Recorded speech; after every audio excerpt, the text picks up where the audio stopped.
Good morning. I'm Paul Jenkins, University Librarian and Principal Investigator of the IDEAL Grant. Welcome to the latest in our presentation of speakers sponsored by the IDEAL Initiative. IDEAL stands for Initiative for Digital Education for Accelerated Learning. In May 2018, the university was granted funds from the Davis Foundation in order to transform current undergraduate pedagogical practice at Pierce through the enhancement across the curriculum of digital skills and literacy, referred to as DSL. Our guest this morning is Carmen Granda.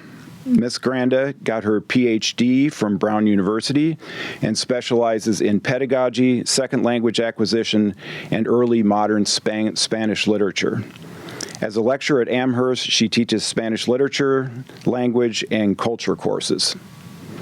She has developed her interest in technology and language teaching by working on a graduate certificate with the University of Colorado Boulder. So please help me in welcoming her to Franklin Pierce.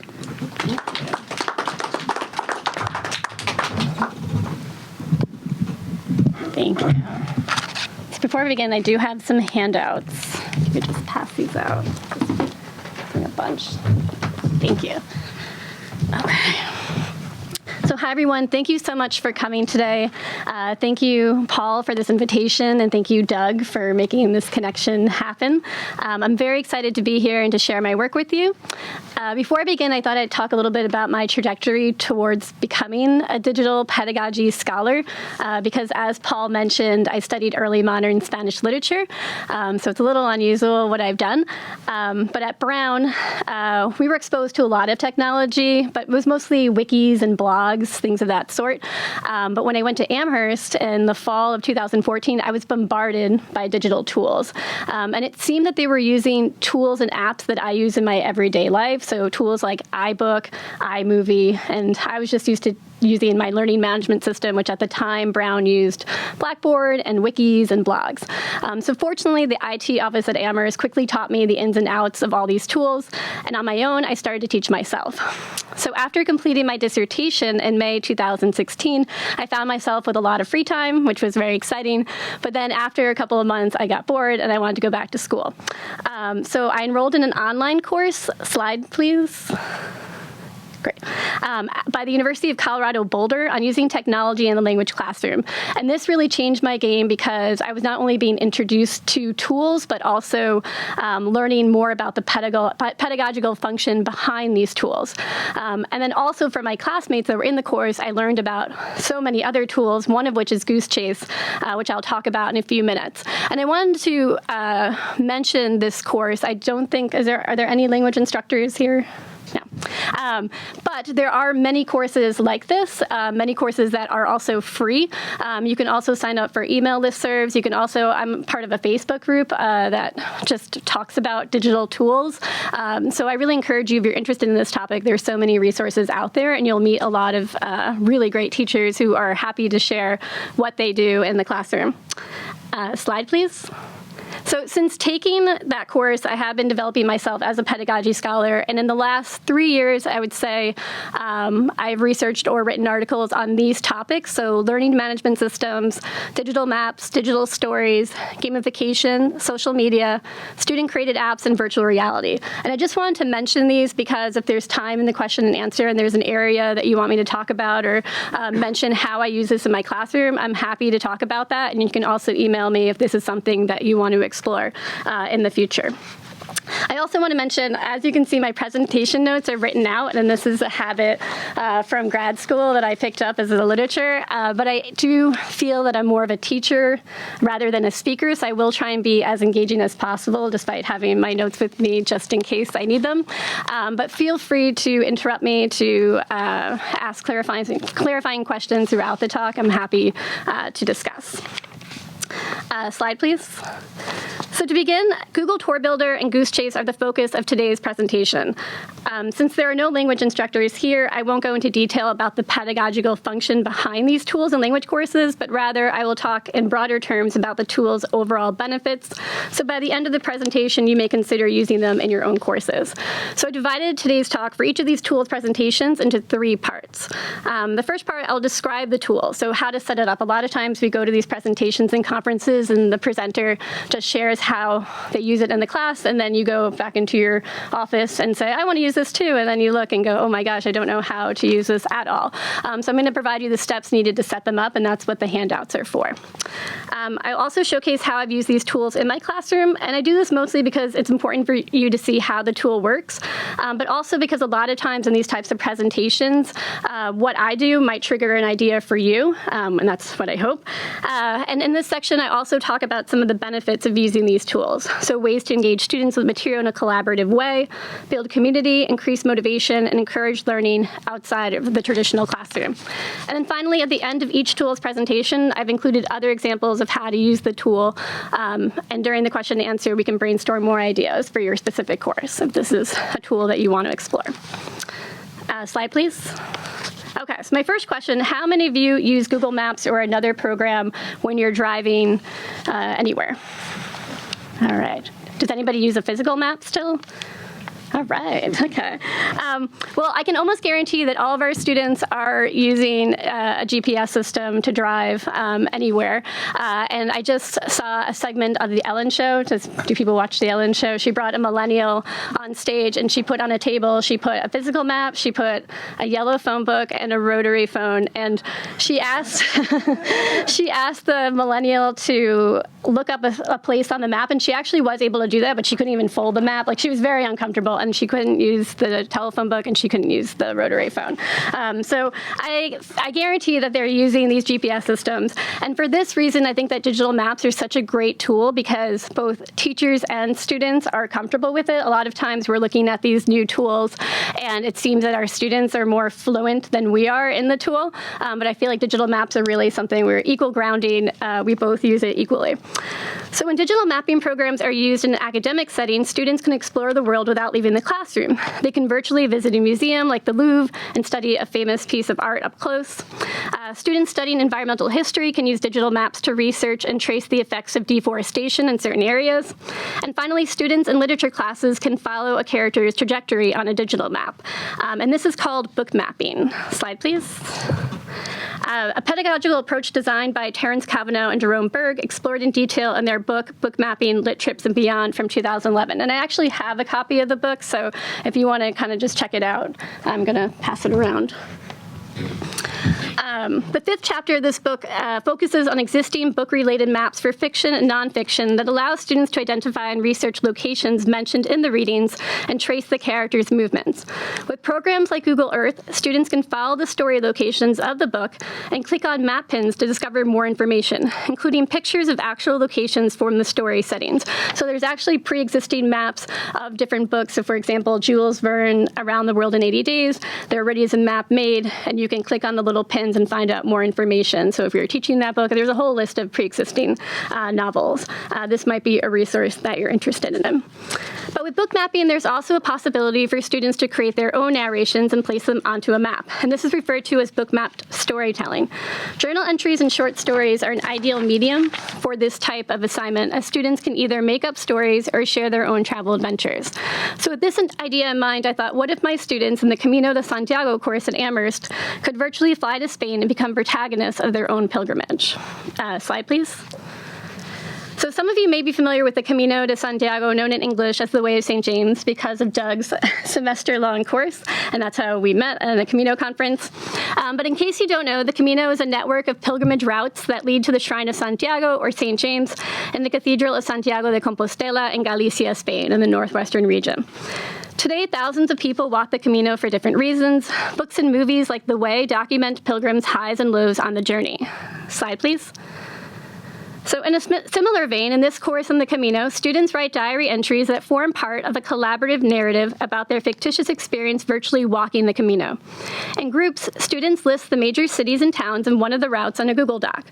Once these have been added to the document, each student chooses 5 to explore more in depth. Over approximately 2.5 months, each student writes 5 two-page double-spaced diary entries. Besides writing a daily account of their day from a perspective of a pilgrim, students must research the historical significance of buildings and monuments, study art periods and architectural styles, investigate different terrains and weather patterns, read hostel and restaurant reviews, and discover the rich cultural traditions that make up Spain. To guide students through the research phase, the course syllabus includes a list of helpful references, including books, guidebooks, articles, informational websites, and blog postings in Spanish. After the diary entries have been shared with me and edited through Google Docs Track Changes function, each group creates a digital tour. Slide, please. Although Google Earth and Google Maps are the most well-known of Google's online mapping tools, Google Tour Builder is another web application that lends itself well to bookmapped storytelling projects, and is the main tool that I used for my project. The emphasis on the tour aspect of the program appealed to me in particular because it helps transform students from explorers into guides or ethnographers of new spaces and cultures. So the next few minutes, using my students' project as a model, I will explain how to create the tour, and you can follow the setup instructions on the handout. So on the first page of the handout, you can follow along with me. So the first step is to go to tourbuilder.withgoogle.com and sign in with your Gmail account. The second step is to click Create a Tour and give the tour a name. Slide, please. There it is. In the introduction box, you can slide again, I think. Yeah. In the introduction box, you can add a brief introduction or explanation about the tour, and then click Add Location on the left. So it's a little small, but you can see the blue box on the left. And you type in the name of the city, the town, the state, or the country of your tour's starting point. And to add multiple places to your map, you continue to click Add Location and locate the places that you want to include in your tour. Slide, please. So once these place marks have been pinned on the virtual map, a text box for each pin appears on the left where you can have students write text. So here you can see my introduction. I'm just saying, you know, five friends decided to walk the Camino.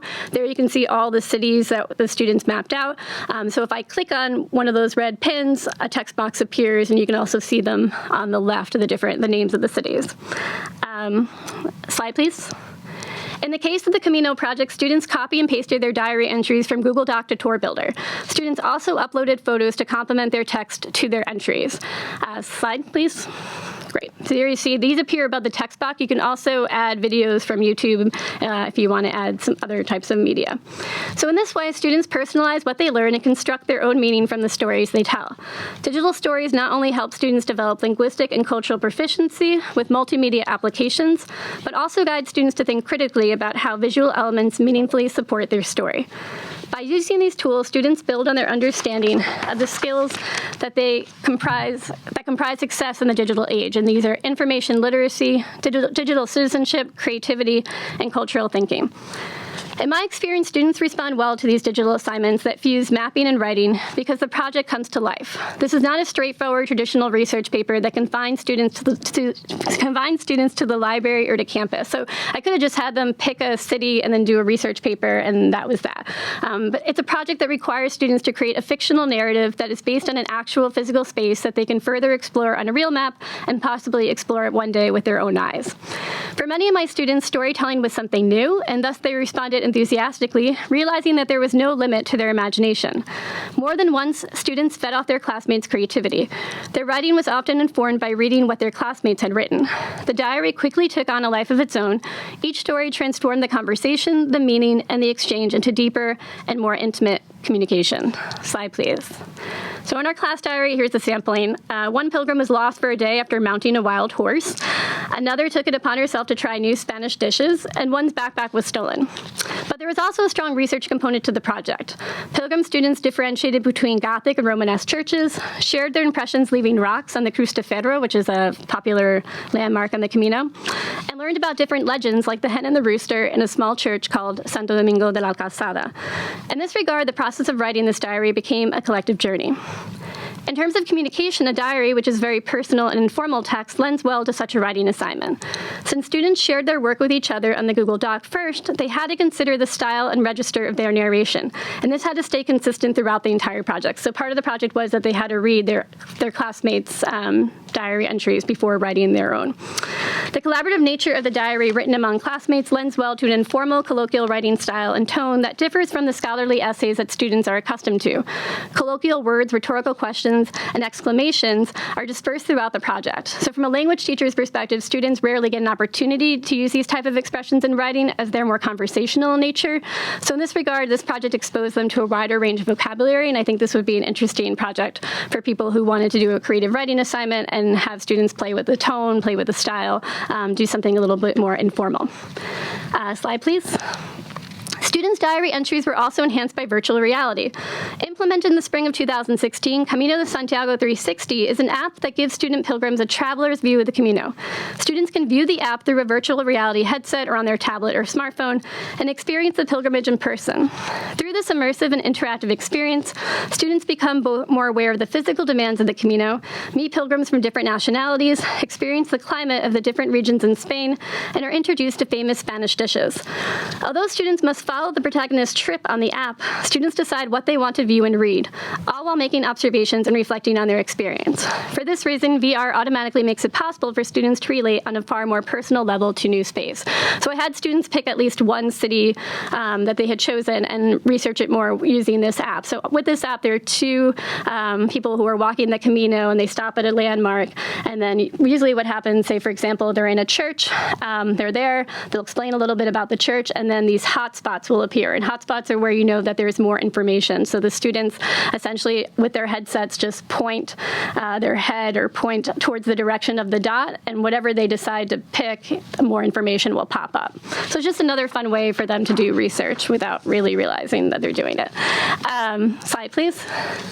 I mentioned this Camino app and the use of virtual reality because if you're interested in designing a project that uses tour builder, so if you're really interested in having this map function, this same tool can be enhanced with another app called Google Expeditions, which allows users to explore the world through an immersive VR experience. Google has created pre-made expeditions that in an academic setting can allow students to travel virtually to a new country or place. So some of the places that my students have experienced, the Prado Museum, Machu Picchu. Yeah, and it's just another way. Yes, they can Google that and look at it, look at a picture, but again, it's another way that they kind of take the reins and they become active learners because they're deciding what hotspot they want to explore. With digital mapping tools like Tour Builder and Expedition, students are transformed from passive learners writing research papers from their dorm rooms, to active learners exploring locations on a map, locations that become the focal point of their research narrative. For example, food is a recurring topic in many of my students' diary entries. And this isn't surprising since after walking 10 to 15 miles a day, a tired pilgrim's first stop is usually to a cafe or restaurant for a bite to eat. And more often than not, there are several places to choose from. By studying the tour carefully on the digital map, students discover which restaurant is the closest to the trail or to the hostel, which is the final resting point of the day. The proximity of these places in relation to the trail or to the lodging may seem insignificant, but again, no pilgrim is actively looking to walk more steps than necessary, and I think Doug can attest to that. Once students choose a place to eat on the map, they search for the restaurant's menu online and read restaurant reviews either on Google or Yelp. The diary entries, however, go beyond describing the restaurant's most popular dishes or interior. The student's writing reveals a high level of immersion that's made possible through the map. Slide, please. So for example, in one of the cities, students celebrate the end of a challenging day by eating dinner at a restaurant. There they order a dish that they have yet to see on the pilgrim's menu and do not recognize. So I'm going to translate right now what they came up with. When the waiter brings a plate to the table, a student immediately compares the food to spaghetti, but another quickly remarks, los fideos tenían ojos. Indeed, the noodle with eyes was in fact angulas or baby eel. So definitely not spaghetti. Though comical, the student's comparison makes a new dish immediately relatable to a public unfamiliar with these types of foods. Comparisons give the illusion of closeness, that is, students are not in a classroom or in their dorm rooms, but rather in Spain. Additionally, the student's experience trying baby eel also shows her willingness to step out of her comfort zone and expose herself to something new, an underlying objective of sharing stories directly related to course content. In my opinion, what makes this project so notable is that although students are not actually on the Camino, they feel empowered nonetheless to have these experiences. Although this project exceeded my expectations on many levels, I came across a few challenges. So if you are thinking about doing something like this, my biggest challenge was that the drafts of their first entries lacked substantial research. And this was my own fault. I was too focused on the technical aspects. So the first draft was just creative. They really went with it. And I was like, guys, there's a research component to this. You need to back it up. There need to be a balance. So now that I've taught the class several times, I provide students with a model which gives them a better idea of how to incorporate research into their fictional narrative. Slide, please. Despite this slight setback, at the beginning, students praised the project, commenting on how much they enjoyed working in a group, which I find amazing because at least at Amherst, some students have mixed feelings about group work, and how much they learned about the Camino. It was such a success that when an opportunity arose to print and bind the group's diary at the end of the semester, students jumped at the idea. So I actually have a copy of our bounded copy. So after formatting the text, we spent an afternoon in Amherst Writing Center where we printed, bound, and decorated our diaries, ending the semester with a physical souvenir of the course. So I should say a disclaimer. Slide, please. Show the picture. Great. I do love technology, but I also love something like this. They have a physical souvenir, and they can hold on to it and keep it, and hopefully use it maybe in a future Camino. Slide, please. So there are so many possibilities when it comes to using Tour Builder in your classes.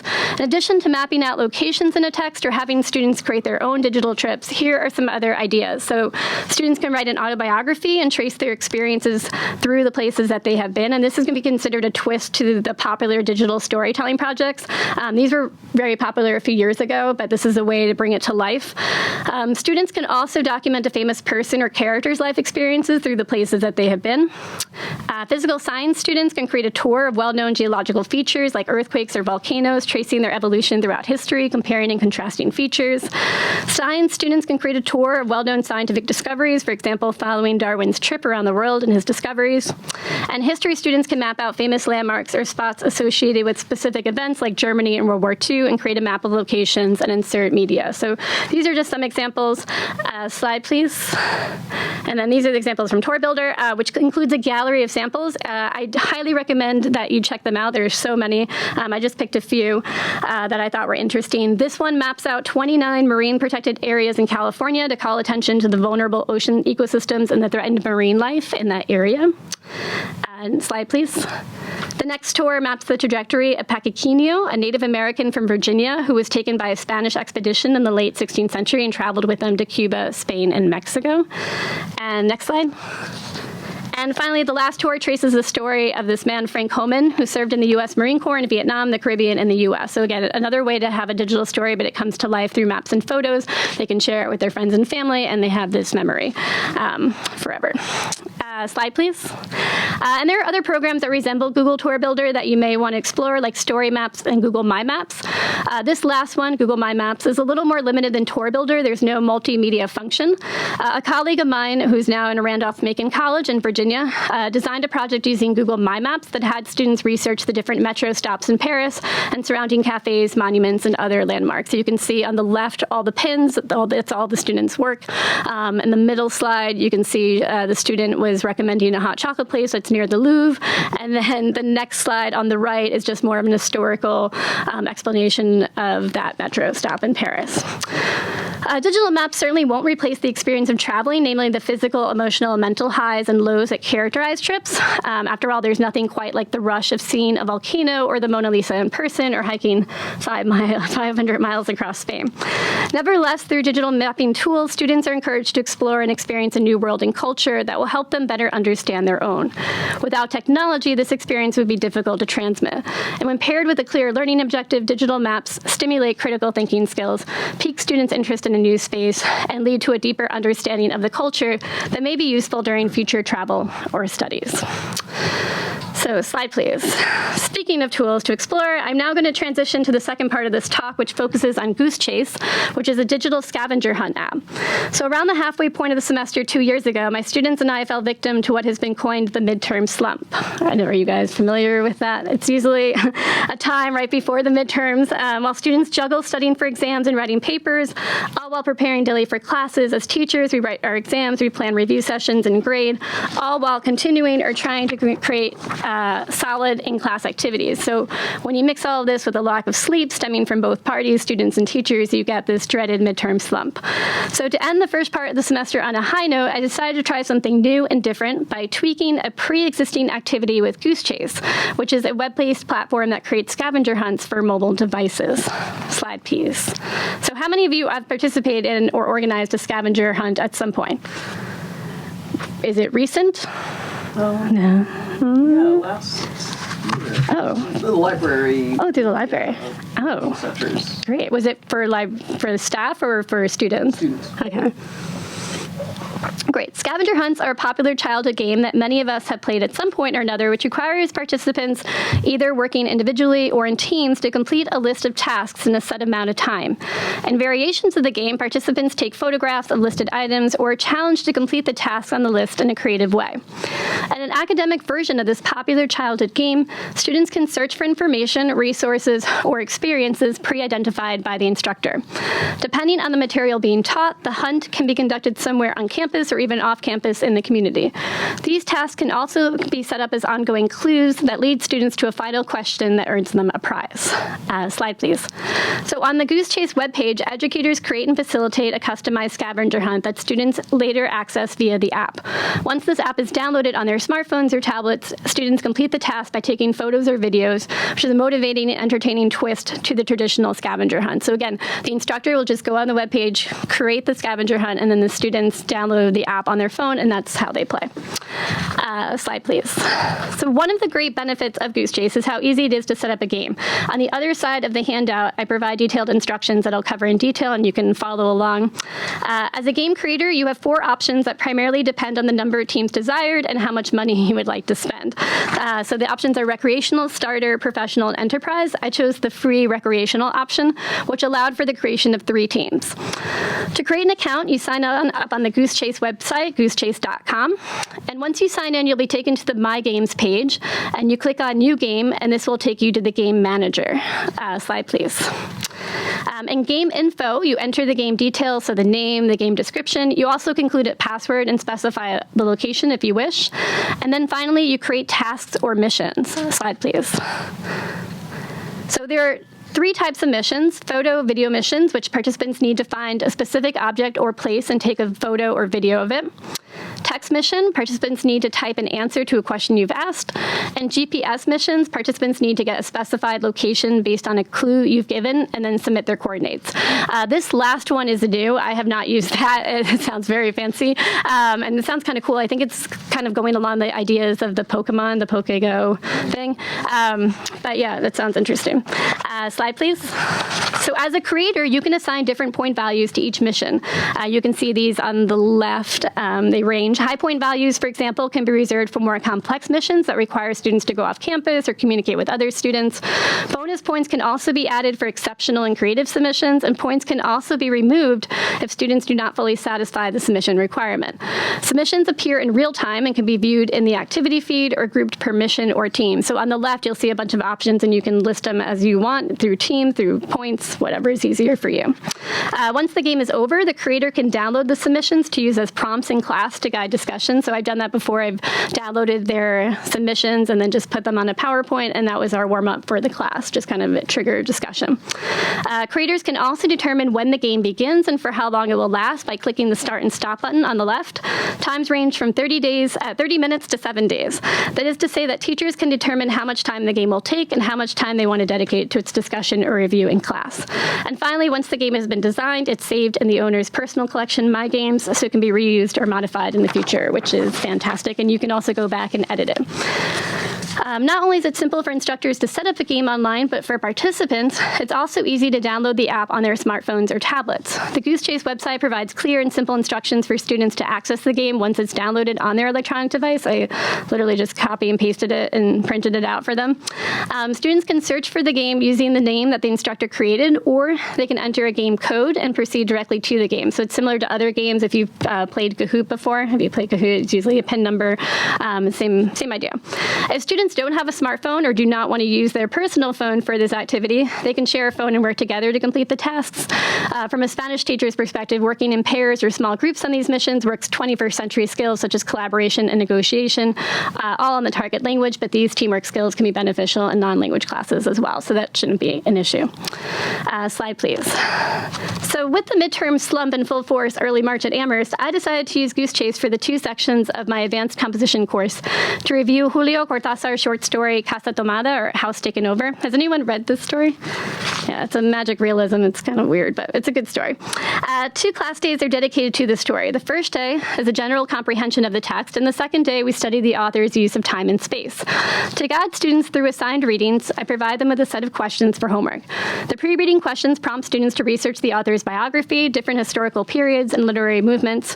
Then I usually assign them several comprehension questions that deal strictly with the text. And finally, I include 1 or 2 post-reading questions that require more reflection. This variety of pre-reading, reading, and post-reading activities engage students with the text while guiding them from comprehension to analysis and interpretation to production. Now, although these questions are useful, the format is very traditional. I'm sure all of us have used this type of comprehension questions at some point. So for this reason, GoogleChase was an appealing option mid-semester. I could convert many of these questions into missions. So essentially, I gamified a pre-existing homework assignment to engage students in a creative way. And I want to insist on this. A lot of times when we're using technology in the classroom, I think teachers tend to panic as we think that we have to recreate our entire lesson plan or design a new activity. But sometimes our activity exists, and all we need to do is just tweak it and then just enter it into this new technology. But we're not doing much more. It just didn't take very long to do. In total, I created 11 missions. The original missions are written in Spanish, so for the purpose of this presentation, I've translated some of them into English, and I'm going to show your submission. I'm going to show them the submissions. Slide, please. So the first one is an example. Who is the author of Casa Tomada? Find a photo online and take a selfie with him. So you can see on the lower left, Hannah is posing with Julio Cortázar. Number 2, when the 2 protagonists leave their house, they throw a blank into the sewer, draw this object on a piece of paper, and upload a photo of it. So you can see on the right, they drew a key. Number 3, what is the relationship between Irene and the protagonist? Take a photo of 2 Amherst College students who have the same relationship as Irene and the protagonist. So these were siblings. So on the upper right, yeah, that one was tricky. Number 4, where does the protagonist go to buy books? There's one in the town of Amherst. Take a selfie at this location. So the bookstore, you can see the entry on the top left. And then finally, this was my favorite. When the story was written, Juan Perón was in power in Argentina. He was married to Eva Perón. In 1996, Evita, a film of Eva's life in Argentina during the early 1950s, was released. The protagonist of this movie is a famous singer. Look for one of her most famous songs on YouTube, record a brief clip, and upload it. Do we know? Madonna, classic. Okay. I mean, some students don't know who Madonna is, so this is a great little introduction to them. Slide, please. So what were students' reactions to GoogleChase? They loved it. And as an instructor, I see many benefits to using this program. In large part, I believe students' enthusiasm for the activity simply came from the fact that they were playing a game. Games are fun, and with GoogleChase, students are engaged with the material outside of the classroom. On top of all this, students can use their phones, which they love to do. With mobile devices, learning becomes portable, personal, and spontaneous. The mobility of the game enhances the learning process in the sense that learners may engage with educational activities without the constraints of classroom boundaries. When learners are on the move within and between multiple contexts such as physical location, time, topic, and levels of engagement, they may benefit on an individual level and gain knowledge through conversations and explorations across multiple contexts amongst people and interactive technologies. Moreover, if carefully structured with learning objectives and follow-up classroom discussions, the scavenger hunt can be socially engaging and cognitively challenging. It is, after all, a form of inquiry-based learning, a student-centered technique that focuses on problem-solving and critical thinking skills, and learning through the involvement with the material rather than automatically presenting students with the information that they are meant to learn. Finally, from a Spanish teacher's perspective, a digital scavenger hunt can help develop students' 4 language skills: listening, reading, writing, and speaking. And again, if maybe this is for a writing class or an ESL class or something of that sort, I think it can improve language skills. In the survey that I administered at the end of the semester, many students noted the GoogleChase app's ability to trigger a deeper level of engagement with the text and to create new associations and memories that encourage deeper understanding by stimulating different senses. In part, this increased engagement and understanding of the text comes from the contextualization and a real-life setting that the game offers. As one student noted, quote, "The activity helped contextualize what was otherwise a somewhat odd, fantastical text to a more grounded real-life setting. The questions prompted specific areas of comprehension within the text, which helped me get a sense of what was significant in the text." In addition, the questions also gave students the opportunity to view the text in a creative lens. As one participant noted, quote, "I found that the app helped me engage more with the text because it urged me to use my imagination and try to interact with the text in creative ways." Creative thinking is an invaluable skill that often disappears in college classes, but this faculty is important for tackling problems and developing solutions. So the playful design and innovative visions not only motivate students, but also help them attain a richer comprehension of the course material and develop their creative thinking skills. The creative quests and visual aspect of the scavenger hunt further contribute to students' retention of the material and encourages them to frequently return to the game. One student shared that the game, quote, prompted her to begin reading the assignment earlier and thus spend more time in it because she wasn't rushing to finish before bed late at night, which is a good advantage because I don't know about your students. Our students are waiting till the last minute to do everything. Another student commented on the cultural connections that several of the questions touched upon and that helped, quote, form memories about the literature that would last beyond her time in Amherst. I don't know, that seems a little far-fetched, but I put it in there anyway. A submission that required students to upload a selfie with the traditional Argentinian drink mate, you can see that on the right, speaks to this increased level of cultural engagement. Furthermore, as Bradley E. Wiggins has pointed out, digital games help students retain knowledge in large part because of the images. Quote, "The introduction of games or game-like elements into classes can also help the students to get a better understanding because they excel in visualizing complex concepts." And I really want to focus on this idea that the images succeed in helping visual learners engage more closely with the text. I just did kind of a poll with my students to see what social media apps were the most popular, and Snapchat, well, I'm not going to say. Snapchat was most popular, and what else do you think was popular? Instagram. What else? TikTok. Yeah. TikTok. Anything else? YouTube was actually, so for my class, it was Snapchat, and then Instagram and YouTube were tied, and then Facebook, and then TikTok, Visco. I don't think they wanted to admit that they use the other apps, but they are very, very, very visual-oriented. And so with these images, they're less likely to be forgotten because these students are just, it's ingrained. It's clear that the old-school model of passively learning facts and writing them out for homework is no longer sufficient to prepare students in today's world. And I was mentioning earlier, well, Paul, these students are what is considered digital natives. They are fluent in technology. They grew up like they just know. It's like intuitive for them. So I think at some point teachers have to meet our students halfway. And again, it's not that we have to revamp our entire curriculum or redesign our lesson plans. It's just because it could be just tweaking something, but I think we just need to think about activities that really complement or can enhance the material and the way that they understand. Solving problems requires that students have fundamental skills like reading and 21st century skills like teamwork, problem solving, research gathering, time management, personal and social responsibility, creativity, strong communication skills, and the use of digital tools. Taking photos, recording videos, and drawing images related to the text are two more ways that students can take on a more active role in the learning process. And creating games and adding playful game design features such as points can also make such experiences more entertaining and motivating. Awarding prizes to the winning team can add incentive for students to put in extra effort when they have trouble finding an answer. This form of gamification, which is the use of game design and mechanics to enhance non-game context, increases participation and engagement and encourages users to interact with the game voluntarily and repeatedly come back to it. It also creates enthusiasm through friendly competition and teamwork. As one student noted, quote, "Seeing how many points the other teams had already earned encouraged me to do the same for my own team." We're very competitive at Amherst, so the athletes are very competitive, so they loved this. According to Zoltan Dornay, the motivational component present in group cohesion speaks to the team's desire to succeed as a whole.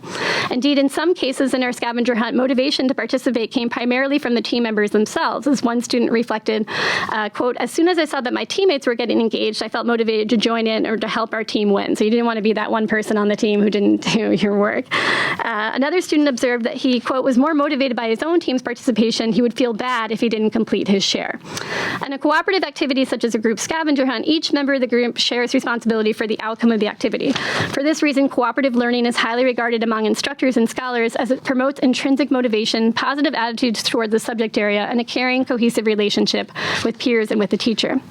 Additionally, with less attention on the individual's performance and more on the group as a whole, a student's self-confidence could increase, leading to better results in the learning process. And I think this really happens when you're doing a second language. A lot of times we're just focusing on students' pronunciation. They can feel like, oh, I'm not good enough, I'm not good enough, and they submit something that's great. That's a shoot of confidence. I'd like to add that for my activity, I pre-created teams dividing the 2 sections of the course into 3 teams. So this meant that students from both sections could be on the same team, thus creating an opportunity to further build community. So I have 2 sections, but I decided to just put them all together. So that was a way for some of them to get to know each other outside of class. Finally, with GoogleChase, learning extends outside of the classroom. Much like Google Tour Builder, mobile applications like GoogleChase allow teachers to take classes outside into the community. In the case of the Cortázar game, students reached out to other Amherst College students to complete missions and also found themselves taking pictures in town to complete their homework. In this regard, game-based learning via mobile applications permits students to flexibly shape their own learning process. Having students engage with course material outside of the classroom, forcing them to, as a student quote, get out of Frost, the college library, as one student noted, in their dorm rooms to complete a homework assignment as part of a team mission is a surefire way to increase motivation and engagement and push students outside of their comfort level. Some of our students, so Amherst is, I mean, there's some stuff in the town, but Northampton's about 20 minutes away, and I have a senior right now who's never been to Northampton. They kind of stay in their bubble, so I really want to encourage them to get outside, go into the community, talk to people that are not in that bubble of the college. Slide, please. Although the activity exceeded my expectations in terms of increasing student engagement and building community, if you're considering using it in your course, here are a few more thoughts and suggestions from students. In my game, each team member had to post at least 1 submission. In part, I chose this format to make sure that everyone on the team participated, but in reality, there's no way to control who did and did not post unless you had them sign their drawing or take a selfie. So this is something to keep in mind. And all the students who completed the survey suggested using GoogleChase more frequently, at least 3 times during the semester. Many also recommended keeping the same teams throughout the course and transforming the game into semester-long friendly competition. Slide, please. Finally, here's some additional information that may be helpful. GoogleChase works with any language, including those with their own alphabet or uses characters, and it's also compatible and works best with Google Chrome. Slide, please. Although I'm a big fan of GoogleChase, there are other programs and apps to design digital scavenger hunts. Here are a few that are similar. There's also an option to use QR codes. I don't know if you're familiar with the QR codes. The one that does that is ScanVanger. And if you're a fan of Google, you could also use Google Forms and have students complete the scavenger hunt from their phones or tablets. As with any digital tool used in an educational context, there should be a clear learning objective when using the app. I wouldn't use this program for very difficult tests, and I wouldn't use it very often, but nevertheless, I thought it was an excellent way to end the first half of the semester. So slide, please. Okay, so now that you have a better idea of how the app works, how could you use GoogleChase in your classroom? The GoogleChase website has an extensive game library that I strongly encourage you to explore if you'd like to implement the program in your classes, during field trips, or even for staff team building opportunities. Even if you don't want to use a ready-made one, there are so many different and creative missions listed that it may spark an idea that could work for your particular course. Slide, please. So here you have an example. This is a vocabulary view, right? And it's saying, find a spot to be reclusive, take a photo. So again, you're just kind of throwing students out there into the community instead of just writing a traditional vocabulary word, do something creative with the word. Slide, please.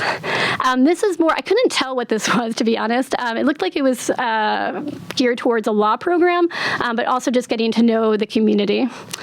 Slide, please. This is for what was this for? It helps students start thinking about and organizing their essays, so thinking about different introductions, other ways to organize their content. Slide, please. This was more grammar-based, right? Write a sentence using the subjunctive based on this photo. Slide, please. Again, more structuring for essay writing. And slide, please. This was for a library scavenger hunt, right? Getting students familiar with the library. Where do you check books out? I mean, we've had students who don't ever walk into the library. So again, this is a fun way. A lot of times in our upper level classes, we'll have a research class just so that our research librarian can show students how to look up books and how to check out books. So this could be a fun way to end that session. And I think that's it. Slide, please. Yes, that is it. So I hope you walk away. Thank you so much for your time. I hope you walk away with something that you could use and some idea has been triggered. I'm happy to answer any questions, and you can also email me if you want to talk more about this. Thank you. Yeah, so let me know if you have a question, and I'm going to ask you to use the microphone so that we can hear it on the videotape, Frank. Yeah, thank you. I am just curious, have any students come to, first of all, how long have you been using these apps in your classroom? I've been using Google Tour Builder for now 4 years, and GoogleChase, I used it for the first time in 2018. So have any students come back to you saying that they've initiated their own kind of projects using these things outside of your class?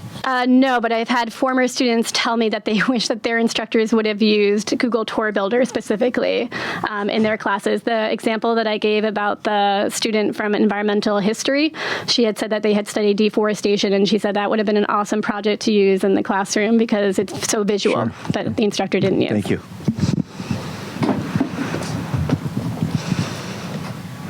Thank you for sharing your work and these apps. I'll definitely be adding them to our running list of digital tools that we keep. They're great.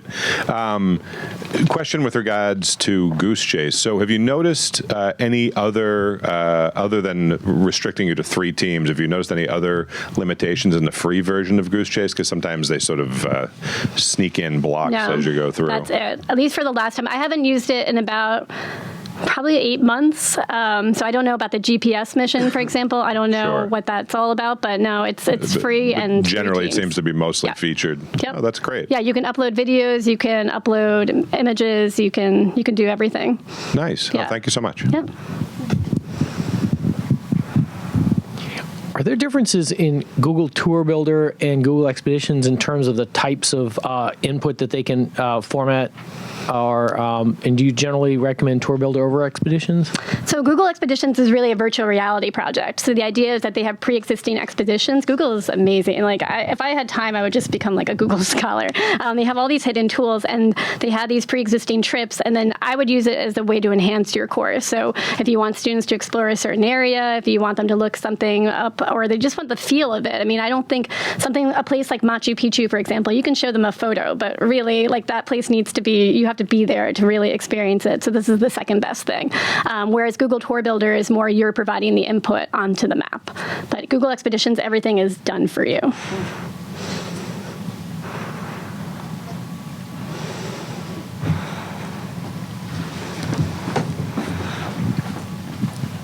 Thank you. Very interesting talk. I just have a point of clarification to ask. The book that you passed around, that is Google Maps, but that's not Google Tour Builder, correct? The book that I created. The story, no, the story, Booklet. the thick book, the book. Oh, this. Oh, the Yeah. book. Yeah. So this is more book map storytelling. So they have web pages in there if you check on chapter 5. I know one of them off the top of my head is called Google Lit Trips, LIT. And those are pre-existing maps that teachers have made that you can explore for free, and depending on what novel you use in the class. And we'll be sure to get that book at the DePietro Library Yeah. tomorrow. I really recommend it. And they've reached out to me, the authors, Jerome has, and it's very nice. I'm sure he would answer any questions if you have any. Yeah. Further questions? All right, well, thank you so much, Carmen. That was very Thank you. illuminating. Thank you. Thank you so much. Thank you. That was great. Thanks. That's a lot of information.